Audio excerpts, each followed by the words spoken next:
Em nome do Pai, do Filho, do Espírito Santo. Amém. Evangelho de Mateus, capítulo 25, do versículo 14 ao 30. A parábola dos talentos. E também será como um homem que, ao sair de viagem, chamou seus servos e confiou-lhes os seus bens. A um deu 5 talentos, a outro 2 e a outro 1, a cada um de acordo com sua capacidade. Em seguida, partiu de viagem. O que lhe havia recebido 5 talentos saiu imediatamente, aplicou-os e ganhou mais 5. Também o que tinha 2 talentos ganhou mais 2. Mas o que tinha recebido 1 talento saiu, cavou um buraco no chão e escondeu o dinheiro do seu senhor. Depois de muito tempo, o senhor daqueles servos voltou e acertou a conta com eles. O que tinha recebido 5 talentos trouxe os outros 5 e disse: O senhor me confiou 5 talentos. Veja, eu ganhei mais 5. O senhor respondeu: Muito bem, servo bom e fiel. Você foi fiel no pouco e eu o porei sobre o muito. Venha e participe da alegria do seu senhor. Veio também o que tinha recebido 2 talentos e disse: O senhor me confiou 2 talentos. Veja, eu ganhei mais 2. O senhor respondeu: Muito bem, servo bom e fiel. Você foi fiel no pouco e eu o porei sobre o muito. Venha e participe da alegria do seu senhor. Por fim, veio o que tinha recebido 1 talento e disse: Eu sabia que o senhor é um homem severo, que colhe onde não plantou e junta onde não semeou. Por isso, tive medo, saí e escondi o seu talento no chão. Veja, aqui está o que pertence ao senhor. O senhor respondeu: Servo mau e negligente. Você sabia que eu colho onde não plantei e junto onde não semeei. Então você devia ter confiado o meu dinheiro aos banqueiros, para que quando eu voltasse o recebesse de volta com juros. Tirem o talento dele e entreguem-no ao que tem 10, pois a quem tem, mais será dado, e terá em grande quantidade, mas a quem não tem, até o que tem lhe será tirado. E lancem fora o servo inútil nas trevas, onde haverá choro e ranger de dentes. Palavra da salvação, glória a vós, Senhor. Palavras duras de engolir, né? Essas que Jesus falou. Então, a primeira coisa que eu gosto de fazer quando eu interpreto a passagem bíblica é contextualizar, né? Para quem Jesus está falando tudo que ele está falando. Ontem, meu querido pai interpretou a parábola das 10 virgens, hoje tem a parábola dos talentos, né? E sempre dá a sensação de fim dos tempos, né? Quando o Senhor voltar, quando o noivo voltar, e isso pode ser a segunda vinda de Cristo. Mas Jesus, ele tinha uma abordagem diferente de falar para cada tipo de pessoa que ele estava se posicionando. Então, vamos voltar um pouco para o início disso tudo, que é lá no capítulo 24, a gente está no 25, tá? Jesus se assentou no Monte das Oliveiras e os discípulos dirigiram-se a ele em particular e disseram: Dize-nos, quando acontecerão essas coisas? E qual será o sinal da tua vinda e do fim dos tempos? Então, Jesus, ele está falando para os discípulos o que ele está falando. Então, são pessoas as quais vão dar continuidade para o ministério dele. Então, ele está falando aqui da parábola dos talentos, que o homem, ele saiu de viagem e chamou os seus servos. Então, se ele está falando com os discípulos, provavelmente ele está fazendo essa relação dos servos com os discípulos. E ele está dizendo assim, que ele confiou os seus bens aos servos, conforme a capacidade de cada um. Então, aqui já fica uma dica: Deus não exige de ti mais do que a tua capacidade, ok? Porém, o que ele estava esperando desses servos? Ele estava esperando que eles dessem frutos com os bens que esse Senhor confiou para eles. um dos servos enterrou o talento, enterrou todo o ensinamento, enterrou toda a capacidade que ele tinha, porque se Deus confiou um talento a ele, é porque ele tinha capacidade com aquele talento, né? Então, contextualizando, Jesus está falando com os discípulos e ele está confiando o ministério dele para esses discípulos e conforme a capacidade de cada um. Então, isso é legal também, que Jesus não está pedindo para que eles sejam mais do que eles são.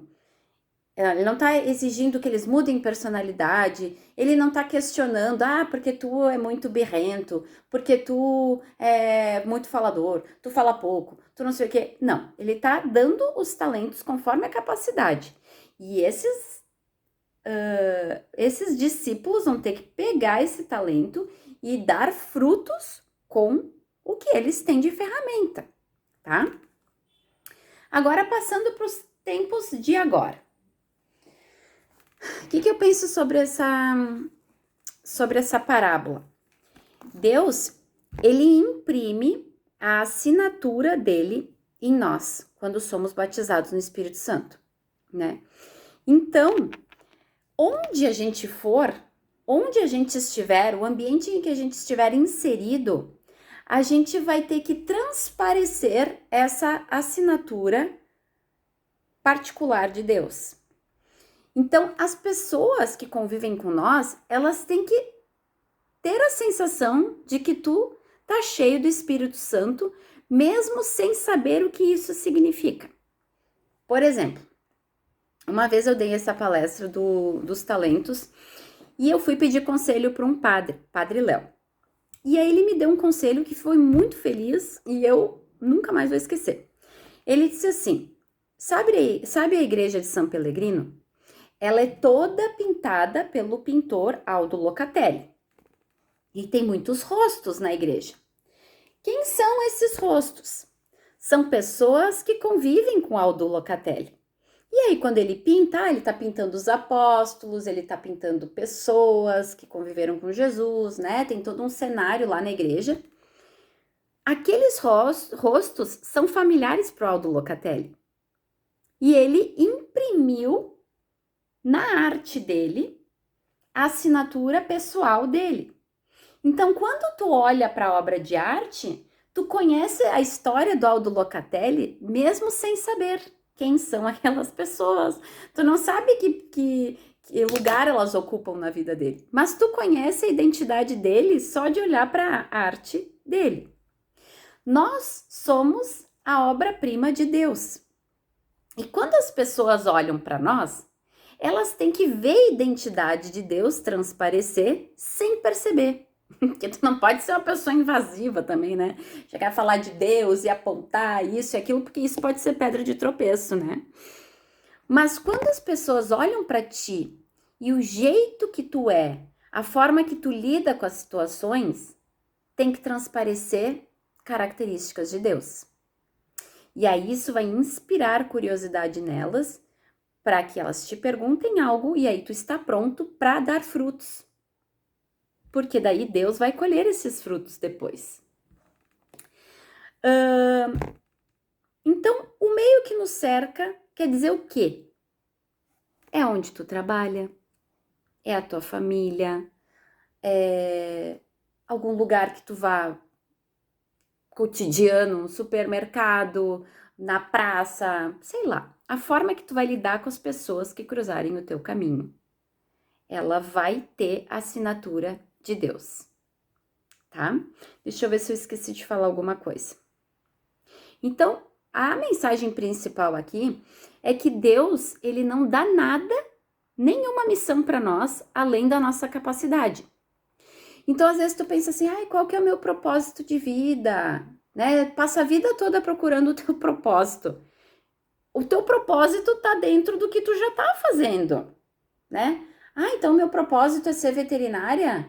O teu propósito é transparecer a assinatura de Deus que tá em ti dentro da tua profissão. Então, onde eu estou trabalhando, atuando, eu tenho que fazer com que as pessoas que passam pelo meu caminho se sintam bem, se sintam acolhidas, sintam que eu tenho empatia por elas, que é assim que Jesus era. A gente jamais vai ser igual a Jesus. Mas Jesus está dizendo, Paulo diz nas cartas dele, sejam meus imitadores como eu sou imitador de Cristo. Então a gente tem que estar sempre imitando Cristo. Jesus diz, sede santos como eu sou santo. Então ele está dizendo assim, ó, a missão é me imitar, vai do jeito que tu conseguir. Porque ele está te dando esse talento conforme a tua capacidade, ele já sabe que tu não é lá aquelas coisas, entendeu? Mas a tua missão tem que ser tentar ser o teu melhor. Aqui a gente vê uma frase estranha, né? Que o servo diz assim, eu sabia que o Senhor é um homem severo que colhe onde não plantou e junta onde não semeou. Aqui ele está dizendo uma opinião dele sobre Deus. Às vezes a gente tem uma opinião de Deus que não é a real, não é o que ele é. E aí Deus disse assim, ó, se tu sabia que eu era assim, então por que tu ajuda dessa forma com o talento que eu te dei? Então ele joga de volta, né? Então se tu entende que Deus é um Deus de amor, tu não vai ter medo de botar em prática os talentos que ele vai te dar na mão.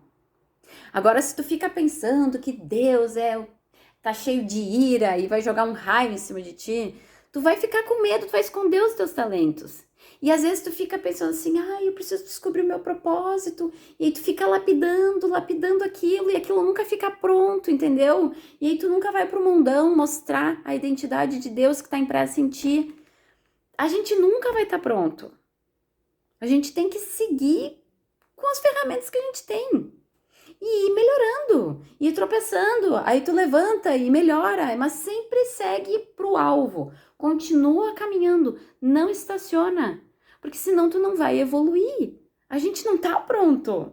E assim, ó, a gente veio com os nossos sentidos aflorados, então a gente tá sempre tentando alimentar e satisfazer os sentidos, e aí a gente peca, aí a gente tropeça, aí a gente pede perdão, aí a gente se levanta, mas a gente nunca pode parar de caminhar em direção ao nosso alvo, que é Jesus Cristo. E assim, ó, nada que tu faça vai surpreender ele. Nada que tu faça de errado vai surpreender ele já sabe. Entendeu? Então tu tem que te surpreender. Tu tem que te surpreender, porque tu vai ver... Quando tu tropeçar e tu te levantar, tu vai estar mais forte. Aí tu já sabe que aquele tipo de pedra tu tropeça. Naquela tu não tropeça mais. Aí tu vai indo, tu vai aprendendo e tu vai evoluindo. E é isso que Deus quer. Entendeu? O teu talento está onde tu já está inserido. Para de procurar. O teu propósito é um meio que tu tá. É com as pessoas que tu convive. É com aquele ciclo de amizades. É com a tua família. Ali tá o teu desafio. Entendeu? Não fica mirabolando. É que é 5 passos para descobrir o seu propósito. Agora eu vou citar. Não tem isso, gente. Tu já tá vivendo. Uma vez eu fui fazer uma aula de funcional. E aí era um negócio muito louco, né? Porque corre, desce, pula, não sei o que, não sei o que. E eu lembro que quando eu cheguei na aula, era uma aula experimental, né? As gurias estavam correndo, era uma aula só para mulheres, as gurias estavam correndo em círculos. Aí eu cheguei lá e eu disse assim, ó, o que eu faço, né? Eu fiquei pensando, o que eu vou fazer? Aí uma guria que tava passando, ela olhou para mim e disse assim, ó, corre. Só corre.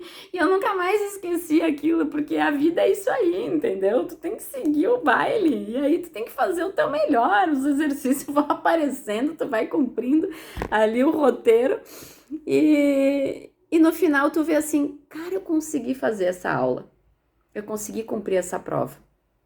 Amanhã tu tá mais forte, mais confiante, porque o que era desconhecido pra ti já não é mais.